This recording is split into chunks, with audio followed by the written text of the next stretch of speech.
Welcome to the Casted Podcast. It's the destination for the most innovative and forward-thinking marketers in B2B, like you.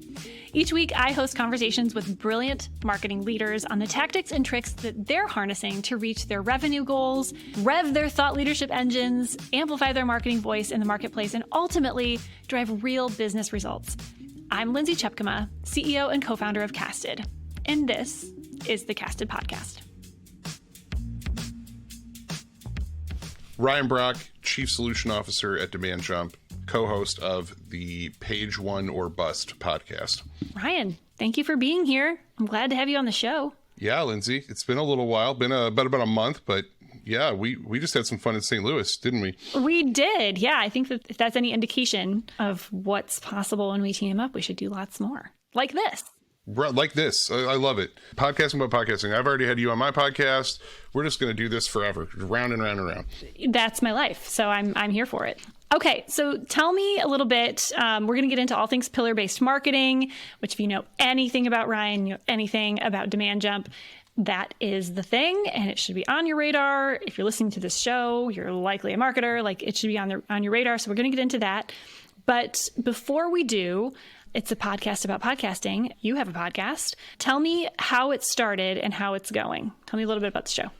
Yeah, so our podcast is interesting because DemandJump had already been planning to start a podcast with our co-founder, ex-CEO, Toph Day, who's now the president of Elevate Ventures. I owned a content marketing agency called Multimedia for over a decade and was one of DemandJump's first customers for the product that we have now, and ended up selling my agency to DemandJump so I could come and do this sort of thing. The story is so amazing, and I love telling it, and it does wonders for marketers.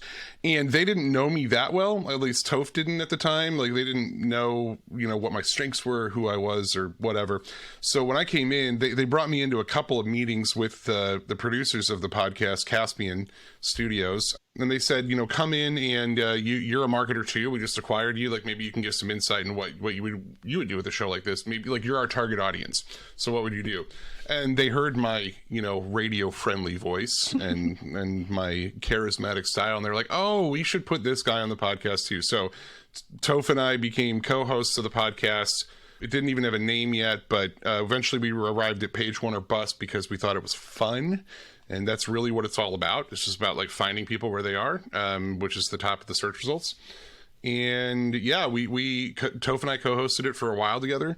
Then Toph, he made his exit to go over to Elevate and start up all the amazing things he's doing there, like Rally. And then our CMO, Drew Detzler, who is an amazing human being and marketer and friend of mine, he joined up as the co-host, and it's been amazing. We've probably done like 35 episodes in the last year and a half or so. It's like a twice monthly conversational sort of Q&A format. But we've been able to talk to a lot of like really amazing marketers and SEO experts and stuff. So it's been a lot of fun. I love it. And you also have a book, and so I'm going to tie this all together. You have a book called Pillar-Based Marketing, a data-driven methodology for SEO and content that actually works. And full disclosure, we actually are a DemandJump customer, and it actually works. And we love it very much. Okay, so let's talk about pillar-based marketing and what it is, why it is, how it is. And then I want to come back to the show again and the book again and kind of jump back from it and say, from a marketing perspective, how does this all work together, and kind of look at it from a bunch of ways. But before we get there, like I said, round and round, we're just going to keep going round and round. Yeah, I love it. So yeah, tell me about what pillar-based marketing, what the heck is it, and what should everybody know about it? Okay, so I'm going to start explaining what it is by saying what it's not. It's not how we used to do SEO. And as someone who owned and ran a content marketing agency who did SEO for many, many years, I've seen it all. I mean, I was there for Panda. I was there for all of these algorithm updates and big changes that have happened in the industry while people have been trying to figure out, like, what is SEO? What thing? And like, what are the rules? And what do we go about? And like, I've watched this industry sort of like like they've landed on this list of like rules or constants or best practices is maybe like the nicest way of saying it, that are like, these are the things you need to think about. These are the things you need to spend your time and energy on if you want to drive organic traffic to your website. And it's things like backlinking. It's things like keyword density and competition and domain authority and all these things that, like, if you were using a WordPress website and you had the Yoast SEO plugin, which like everybody who has WordPress does. Oh yeah. Mm-hmm. You could still to this day see all of these like standard established facts. Like, we're going to judge your article based on these 20 metrics. And they're all operating under this base set of assumptions that A, you actually know what your audience cares about. B, you've chosen the right topic to write about for this article. C, your keyword specifically that you're targeting is like the main keyword of this article. It's the only thing that matters. And like D, E, F, G, like that, like all of these things that we think contribute to the rankability of a page actually do. But it's all guesswork. It's all trying to figure out what's going to look measurable, what's going to look data driven. It's super limited at the tail end of like everything else that should be happening, right? Right. Like there's this whole, like the way that I say it, I know, Lindsay, you started this business and you've been going through investor pitches and whatnot. And then like, you live in the world of like trying to tell somebody about your TAM, SAM, and SOM, right? Like I liken traditional SEO to starting with the serviceable, obtainable market. You're skipping to the SOM. You're forgetting that like the actual behavior and the traffic that comes with it around any given topic is measurable and knowable. Like we have such a great, amazing embarrassment of data that we've been collecting, anonymized, of course, but we have data about how people generally think about things, and it's all there waiting for us. But instead of like thinking about like, take a step back, what does my audience care about? What does the landscape of competition around the market for organic traffic for a given topic my business care about look like? Where are my competitors in that market? Like who am I up against, and what kind of a head start do they have, and how much more money than me are they spending? Like, how am I going to go about actually capturing that market? Instead, we go all the way to the end and we say, our blog categories are SEO tricks, a day in the life, blah, blah, blah. And then like you start there and you build keyword lists that you think align with your service offering, that tell you things about, you know, like, this is a high purchase intent keyword, so I'm going to focus on that one because I think it's going to drive transactional, behavior. And I'm going to go for some of the ones that have a really high search volume. I'm going to target some long tail, low search volume keywords, some zero search volume keywords, because I want to look like I'm accomplishing things. And I'm going to look at competitive score and I'm going to buy backlinks and do all this stuff so I can up my domain authority and make it easier to rank.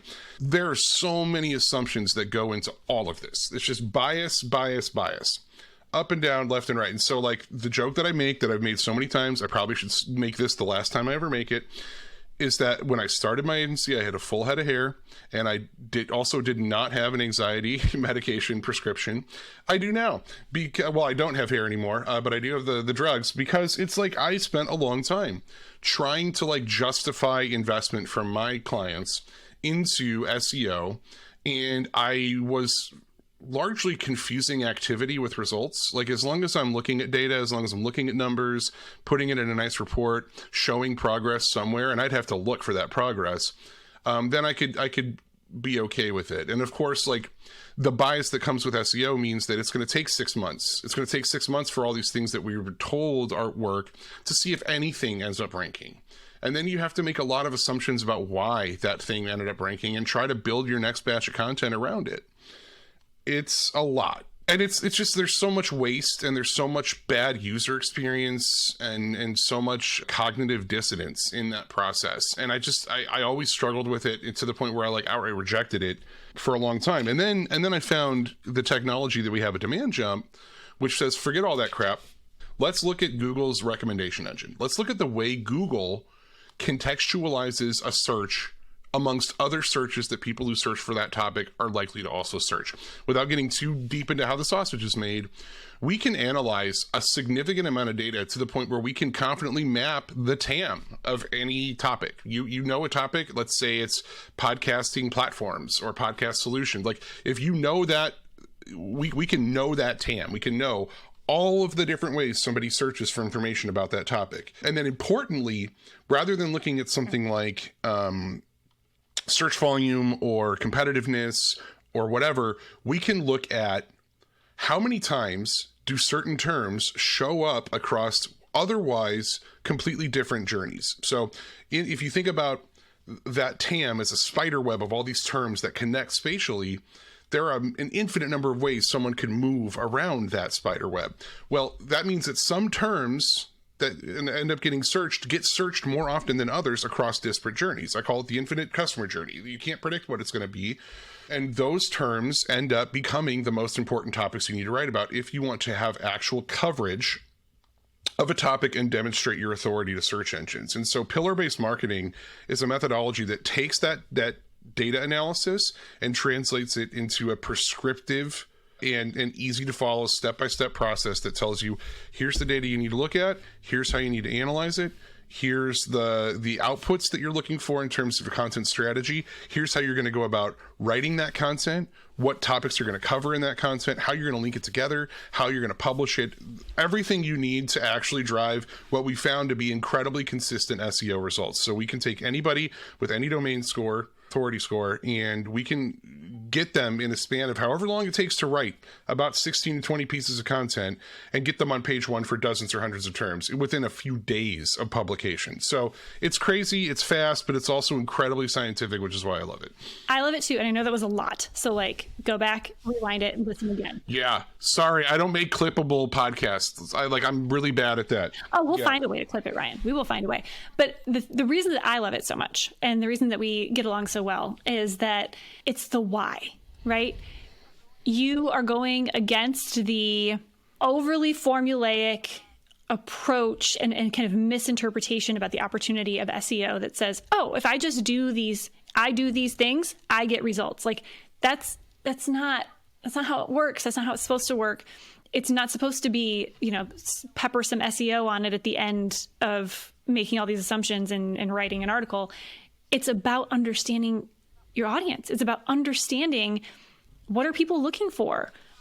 How are people searching for things that they should find you for, because you do provide the solution that they're looking for. And if you two could just meet up and they could find you, that would be great. And so there's a big human element there that says better understand who your audience is, better understand what they're looking for, how they're looking for it, why they're looking for it, and therefore meet them where they are, meet them where they're trying to find what you can give them.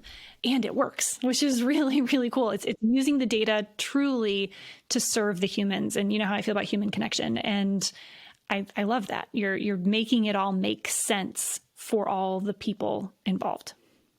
I come at this from a very human perspective because first and foremost, before I was ever a marketer, I was a writer, I was a storyteller. And when I took, creative writing coursework in college, it was a bizarre experience for me to get thrown into workshops. Like that's a big part of your experience when you learn to write. You get thrown into these workshops where you have to just expose your kind of unfinished work to your peers, and they're going to rip it up, and you got to sit there and you got to listen to it, and you got to take their feedback, and you got to hear your assumptions about what makes for an engaging story or a well-developed character or a logical plot. Like you got to hear real feedback about those things, and you've got to treat your peers not as like threats, but as like your audience and as your first audience and people who can tell you honestly what they think. I built my agency around that notion. Multimedia, first and foremost, was about hiring creative writers who understand how to work in that way. And that leads to some really great marketing, creative output, and collaboration with clients and stuff. But what that also does is it instilled in me just this understanding that like the best storytellers, they listen first. They don't just go out and start shouting into a crowded room, but they find conversations they can join. They use storytelling as a way to connect to other people, not just dominate a conversation. And that couldn't look less like how traditional SEO functions. It's like, hey, product, service over here, get it right now. And like, you're just shouting and you don't care about what the audience thinks or what they're saying. And so like right from the H1 tags, just shouting. Right. Yep. And I mean, I was so guilty of this for a long time. Like, it's just like, well, this seems like it'd be a fun blog to write. And like, why wouldn't a senior citizen with grandchildren like want to read this article? Like, we just make those assumptions. And that's because we were limited in what we could understand. But now, regardless of whether you're writing SEO content or not, and this works really well for SEO content, obviously, but like we have Google's cataloging of how people move around learning about different topics right there. And we can, what we have, what DemandJump has that everyone else doesn't have, is some really, really, really intelligent and patented data science that can help us unpack that and turn it into an automated strategy. But it's just listening. That's all it is. It's just listening before you speak. And it's so powerful.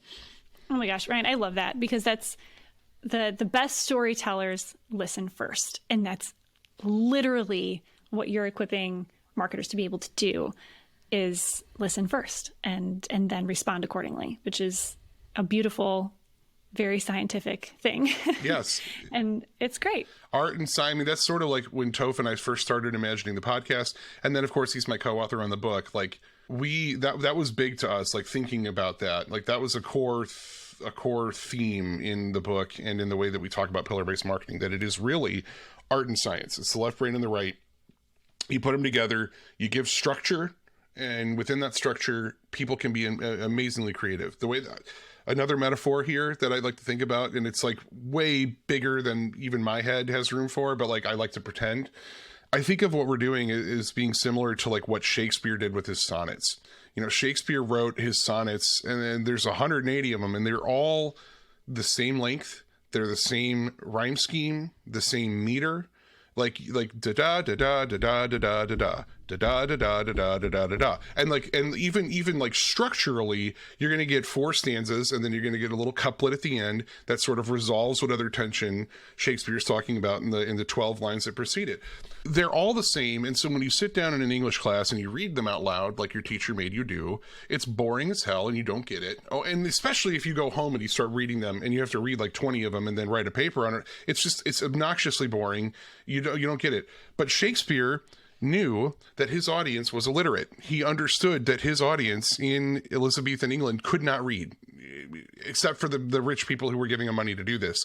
And so he knew that if he wanted to be popular and be successful, he needed to approach his audience where they were, which most often was in a pub, listening to some performer read the latest Shakespeare sonnets out loud.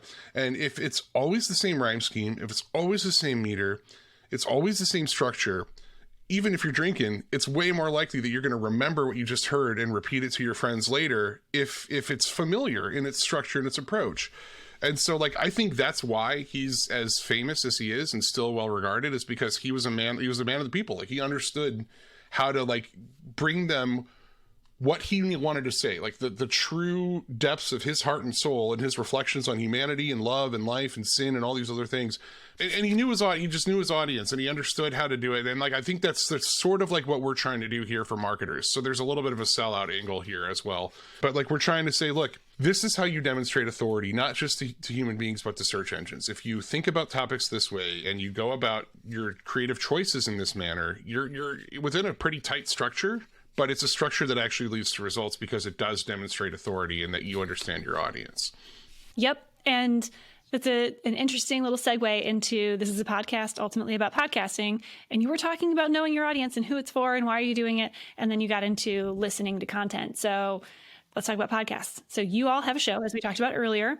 Everything that you just mentioned about pillar-based marketing specifically speaks to words on pages, like written word.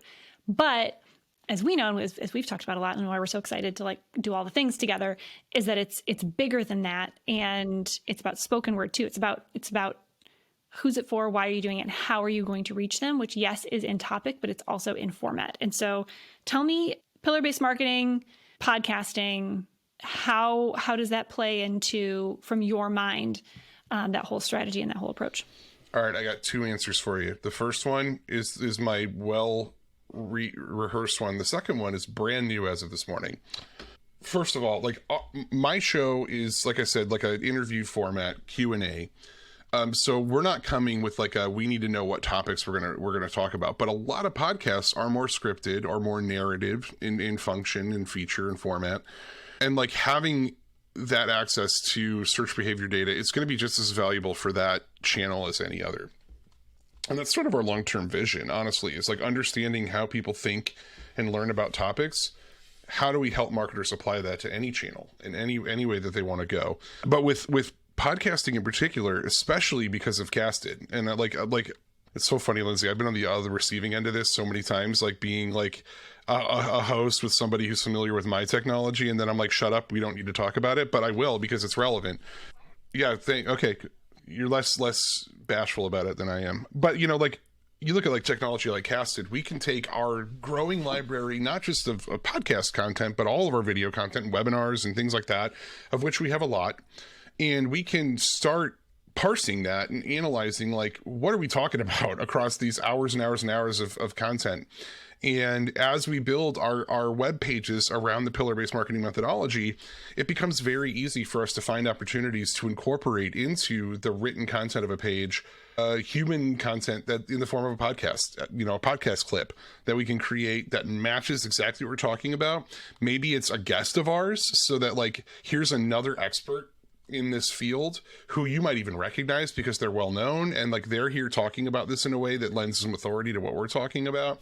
And the fact that like multimedia content makes pages perform better in search, it just does. Like if you look at the top several results on any short tail, what I consider pillar topic, who's at the top? It's people who have long pages with a ton of original video, audio, infographic content, like all sorts of stuff. It's not just static words. So I love that. It's so huge to be able to like leverage technology in this way and say, okay, well, you can amplify like what you're saying in so many different ways that this just works really, really nicely. Yeah, it's really, really interesting to be able to say, okay, what do we know about intent data? What can, essentially DemandJump tell us about what we should be creating, and what's the best, what are the best opportunities for us to reach our audience? And yeah, that absolutely is in the form of written content. And why wouldn't I also create that content in these types of formats and include it into content, that pillar-based content? Because again, ask yourself as a human, it's much more interesting to read and consume a blog post that has audio and video content in it too. And then also from the marketing side, if people engage with that beyond just reading the blog post and click on that embed of the audio or video content, you get that data too. And it's just, again, around and around and around. It just keeps going. Wheels within wheels. Yep. Yeah. Now, okay, so my second response to this. Oh yeah, brand new as of this morning. Do tell. Yesterday, Google had their I/O presentation conference. I don't know what they call it, but they debuted what the new search experience is going to look like in the light of AI and Bard and all that. One of the things I found very interesting as part of the I/O conference, Google, they showcased what is this new experience going to look like? What's search going to look like now that we have all this new, more contextually relevant technology? And one of the things that they're going to add is a perspectives tab. Like right now you could select like images, video, news. They're going to add perspectives, and perspectives is going to show results from forums and video sites like TikTok. And ostensibly, that means if you're doing a video podcast, or if you're just posting podcast content, or if you're writing as like an individual creator on Reddit or something, Google's saying, okay, like Gen Z in particular, but a lot of people like don't really care what brands have to say. They want to bring in people.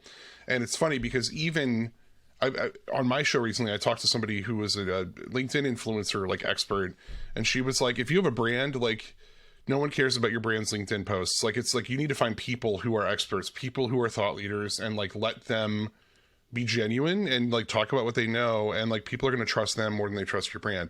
And it's so perfectly like matched with a good podcast strategy. And like Google is even acknowledging that like just showing web pages or YouTube video links is not enough, that like they have to start going more directly to the source. So to me, that means if your podcast content is informed by, like pillar-based marketing data, and that you're talking about things that people are likely to search about, you're likely to show up in this whole new perspectives tab, even without having to publish it to your PBM pages on your website. That's a huge opportunity for podcasters. And of course, yeah, it'll be fun to watch because I could be completely wrong about how it'll actually shape up, but this is how they're presenting it. I think it's pretty clear what they're saying, and it's pretty cool because it does sort of lift the veil a little bit As my CMO partner Drew would say, it opens the kimono to the sort of dark search experience of like, how are people searching for information outside of just the blue links on the search page.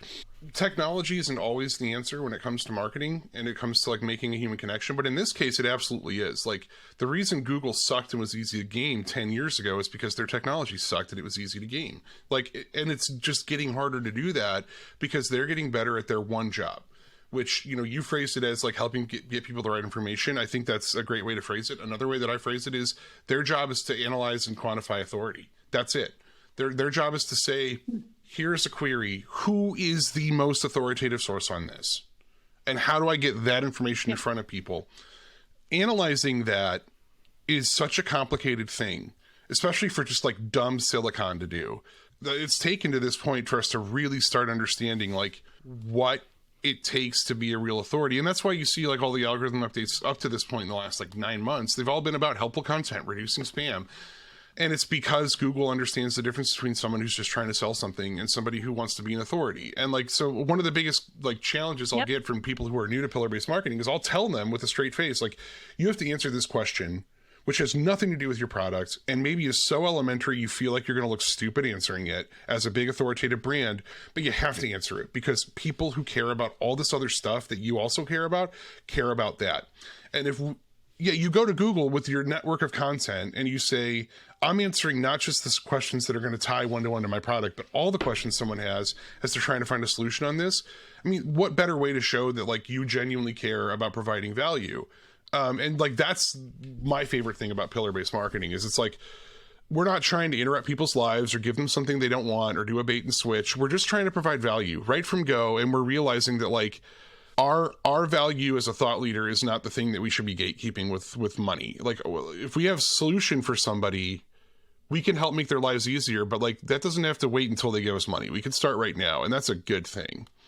Before I let you go, let's look at our crystal ball and say, like, what's the future look like? You and I were on a panel together about, you actually moderated it, about AI and marketing. So that, and knowing what we know about human behavior and everything that people are looking for and everything you've talked about with pillar-based marketing, and that we're going forward with amplified marketing, and now AI is coming in and the economy is crazy. Like, tell me what you think is in store for B2B marketers in the coming year to years ahead.